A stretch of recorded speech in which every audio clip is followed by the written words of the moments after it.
Bonjour et bienvenue à tous. Les célébrités passent le plus clair de leur temps sur le devant de la scène. On a souvent l'impression de savoir absolument tout sur elles, de ce qu'ils prennent au petit déjeuner jusqu'à leur entraînement routinier et leurs exercices préférés.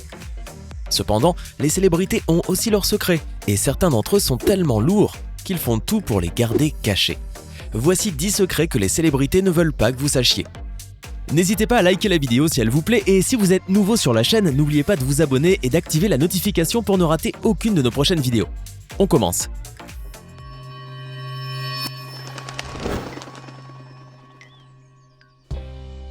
La maltraitance de l'industrie. Ce n'est pas un secret que la plupart des célébrités ont un postérieur qui ferait rêver la plupart d'entre nous.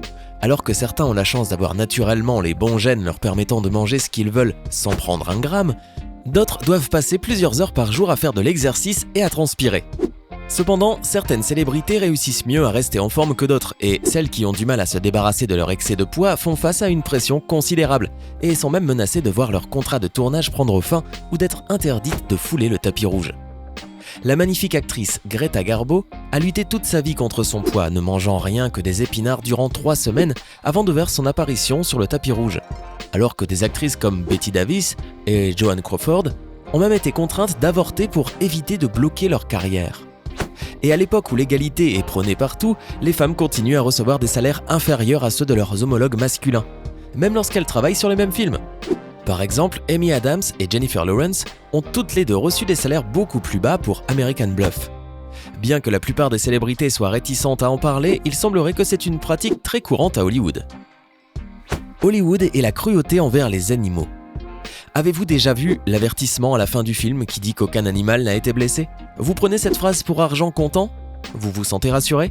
Eh bien malheureusement, il y a de grandes chances que cela soit un mensonge, puisque les mauvais traitements infligés aux animaux sont monnaie courante à Hollywood. Bien qu'on le dise souvent au public que les mignons animaux qui figurent dans les films qu'ils regardent sont spécialement entraînés et traités, ils sont souvent maltraités pour de vrai, afin de créer des images chocs et réalistes. Vous voulez des exemples ? Certains emails ont été divulgués, déclarant que le tigre du Bengale qui a joué un rôle important dans le film à succès L'Odyssée de Pi s'était presque noyé pendant le tournage, après s'être emmêlé dans une corde. 27 animaux de ferme sont morts pendant le tournage du film Le Hobbit, lors d'une journée extrêmement chaude où ils furent laissés sans surveillance et se retrouvèrent déshydratés. Encore un exemple ? Une énorme quantité d'animaux marins fut détruite lors du tournage de Pirates des Caraïbes, La Malédiction du Black Pearl, et fut retrouvée plus tard sur la plage. L'abus d'enfants à Hollywood. Beaucoup de gens rêvent de devenir un enfant star. Seulement, ce n'est pas aussi idyllique que cela y paraît.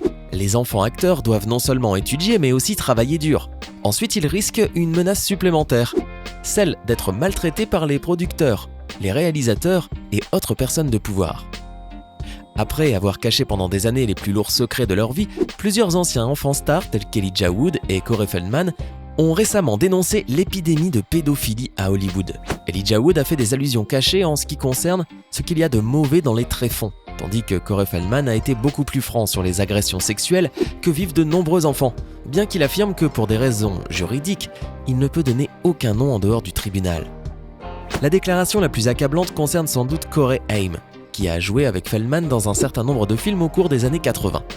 Feldman déclara de manière officielle « J'ai été tripoté par différentes personnes, mais Corey Haim s'est vraiment fait violer. » Et c'est arrivé quand il avait 11 ans. Alors que les anciennes stars retrouvent enfin la voix, ceux qui sont directement impliqués dans la maltraitance des enfants continuent à travailler dur pour dissimuler ces actes. Aujourd'hui, on ignore combien d'enfants stars peuvent souffrir encore de nos jours de ce type d'actes malveillants. Le Walk of Fame de Hollywood. La plupart des célébrités rêvent d'avoir une étoile sur le Walk of Fame. Et ce n'est pas un secret qu'il faut avoir beaucoup de talent pour y gagner une place. Cependant, rares sont les personnes qui savent que les célébrités doivent non seulement payer pour avoir leur étoile, mais qu'il y a aussi un certain nombre d'étapes à franchir avant. L'autorisation pour avoir son étoile est délivrée par la Chambre de commerce d'Hollywood, qui exprima par exemple clairement que Kim Kardashian ne serait jamais autorisée à en avoir une, parce qu'elle n'a pas assez de talent. Ceux qui sont jugés dignes du Walk of Fame doivent ensuite être prêts à débourser $30 000 pour avoir ce privilège. Vous pouvez bien sûr convaincre votre studio de cinéma ou une entreprise de relations publiques de payer la facture à votre place, mais en contrepartie, vous ne devrez pas avoir de problème à leur rendre quelques faveurs. Maintenant que nous sommes à mi-chemin, jetez un coup d'œil aux personnes agenouillées sur le tapis rouge là à droite. Que font-elles d'après vous ? Tout vous sera révélé à la fin de la vidéo. Restez donc à l'écoute. L'achat des Golden Globes. Les Golden Globes récompensent chaque année les meilleurs films, les meilleures œuvres de fiction télévisuelle et les meilleurs professionnels du cinéma et de la télévision américains. Ils se différencient donc des Oscars par le fait de récompenser également le monde de la télévision en plus de celui du grand écran. Et si vous avez déjà rêvé de gagner un Golden Globe, la bonne nouvelle, c'est qu'avec les bonnes relations et une grosse somme d'argent, vous pouvez vraiment vous en procurer un. Bien que ce soit depuis longtemps un secret bien gardé, il semblerait qu'il y ait beaucoup de corruption autour des nominations aux Oscars. Il sera même possible de payer pour en gagner un. Les nominations aux Golden Globes sont votées par la Hollywood Foreign Press Association, qui compte 81 journalistes et critiques de films. Bien qu'ils aient souvent reçu de faibles notes par ces critiques, un nombre surprenant de films ont réussi à se hisser dans le tableau de tête. Alors qu'il est difficile de trouver de réelles preuves liées à cette corruption, ce n'est plus un secret que les juges ont souvent reçu des faveurs spéciales, comme des concerts privés de leurs artistes préférés. Les responsables des relations publiques reçoivent également de grosses sommes pour s'assurer que les juges connaissent certains films et acteurs. On pourrait facilement supposer que si leur tactique n'était pas efficace, ces relations publiques seraient immédiatement virées. Voici donc ce qui pourrait facilement expliquer que des films comme The Tourist aient remporté un Golden Globes alors qu'ils se sont avérés être des navets dans le box-office. Le blanchiment d'argent. Investir dans un film d'Hollywood est un bon moyen pour les membres de la mafia et autres organisations pas très nettes de blanchir leur argent. Effectivement, de nombreux films américains ont présenté un budget dramatiquement grossi pour permettre qu'une somme d'argent conséquente puisse être blanchie à travers l'investissement fait dans le film. Investir dans le cinéma est également un bon moyen d'éviter de payer des impôts, puisque la part investie est soumise à exonération fiscale, permettant ainsi aux investisseurs de glisser vers une tranche d'imposition plus faible. Cette technique est donc un moyen sûr d'économiser beaucoup d'argent sur le long terme. De la même manière, le blanchiment d'argent est bizarrement monnaie courante chez les célébrités. Un certain nombre de stars d'Hollywood, dont Leonardo DiCaprio, font d'ailleurs l'objet d'une enquête suite à des dépôts de plaintes pour blanchiment. En effet, certaines célébrités auraient reçu de l'argent et bien d'autres faveurs en guise de cadeaux de la part du producteur Riza Aziz, qui est bien connu pour avoir dérobé des millions de dollars aux contribuables malaisiens afin de financer ses films d'Hollywood. Les agents fédéraux s'efforcent actuellement de retrouver les fonds qui appartenaient légitimement au peuple malaisien, et quiconque a reçu de l'argent ou des cadeaux d'Aziz se trouve de fait sous surveillance.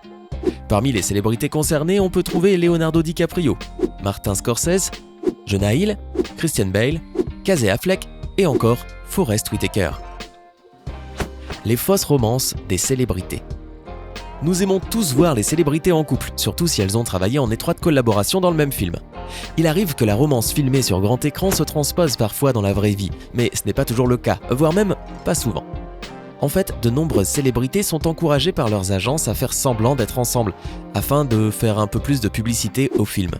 Pour beaucoup de gens, la relation entre Bella Swan et Edward Cullen de la saga Twilight était incroyablement romantique et n'a été que renforcée par les mini-obstacles auxquels ils ont dû faire face pour être ensemble. Les fans se réjouirent donc quand Kristen Stewart et Robert Pattinson se sont mis en couple et suivirent avec beaucoup d'attention tous les détails concernant leur romance florissante. Cependant, des années après que leur amour se soit envolé, Kristen Stewart sort maintenant avec des filles et parle ouvertement de cette fausse relation. Elle blâme Hollywood, mais aussi les fans qui poussent beaucoup pour que des couples se forment, affirmant que les gens voulaient tellement que Rob et moi soyons ensemble que notre relation est devenue un produit. Ce n'était plus une vraie vie. Les fausses relations sont tellement courantes à Hollywood qu'il existe même un terme pour cela, promance. Parmi celles qui sont le plus connues, on trouvera par exemple le couple Taylor Swift-Tommy Hiddleston et aussi celui de Katharine Hepburn-Spencer Tracy. Les acteurs s'en sortent avec les meurtres. Si vous prévoyez de tuer quelqu'un de sang-froid, la façon dont vous vous en tirerez pourrait bien montrer que vous n'avez pas imaginé le plan parfait. En fait, tout ce que vous devez faire, c'est devenir une célébrité, et les chefs d'accusation seront considérablement réduits, voire même pourront mystérieusement et totalement disparaître. Ce fut certainement le cas de Matthew Broderick en 1987. Broderick n'avait que 25 ans à l'époque, et il était en train de devenir une importante figure d'Hollywood après le succès de La folle journée de Ferris Bueller. Il avait un avenir radieux, et la dernière chose dont il avait besoin était une peine de prison. Il s'est trouvé en voiture en Irlande du Nord avec sa petite amie Jennifer Grey, lorsqu'il percuta de face la voiture de Margaret Doherty et Anna Gallagher, les tuant sur le coup. Broderick conduisait du mauvais côté de la route et était sans aucun doute le fautif. Malgré cela, il a réussi à s'en sortir avec seulement une amende de $175. Et si vous vous demandez pourquoi cette histoire a été quelque peu cachée des projecteurs, ce serait grâce à un magouilleur d'Hollywood. Ces professionnels reçoivent d'énormes sommes d'argent pour couvrir les scandales des célébrités, corrompre les juges et faire disparaître les problèmes par tous les moyens nécessaires. Vous vous rappelez de ces personnes agenouillées sur le tapis rouge? Ce sont des formateurs professionnels dont le travail consiste à dire aux célébrités où s'arrêter sur le tapis rouge pour prendre la pose. Si vous vous êtes toujours demandé comment ces célébrités réussissaient toujours à se mettre sur la place parfaite pour être prises en photo, vous connaissez maintenant le secret. Quel secret est le plus révélateur selon vous? Faites-le nous savoir dans les commentaires ci-dessous. Hey, c'est tout pour aujourd'hui. Si vous avez aimé la vidéo, n'oubliez pas de la liker et de la partager avec vos amis. Et si vous êtes nouveau sur la chaîne, n'oubliez pas de vous abonner et d'activer la notification. Bye bye!